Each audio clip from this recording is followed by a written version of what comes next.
Once you open up the simulation, you're going to select the single setting. Now here's what we see. We have the molecules that we're trying to build. They're listed here.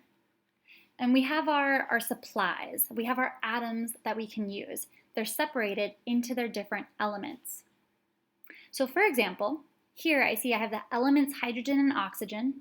I have 2 hydrogen atoms and 1 oxygen atom there. If I start to look at the molecules I'm trying to build, you might notice that those are the atoms I need to build the water molecule. So I start by clicking and dragging what I need. There's 1 oxygen atom, and if I look at the chemical formula of water, it says H2, so I need 2 hydrogen atoms. Click and drag, and the app will tell you when you've made one of the molecules.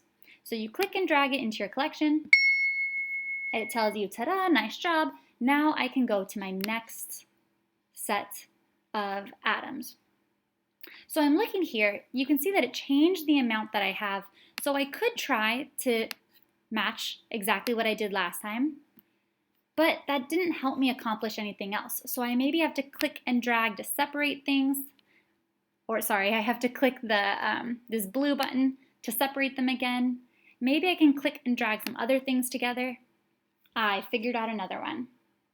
So you continue on in this way, and once you've completed all of these molecules, it's going to give you your second collection. It's going to get a little more challenging, but if you finished collection 1, collection 2 is going to be a really great challenge.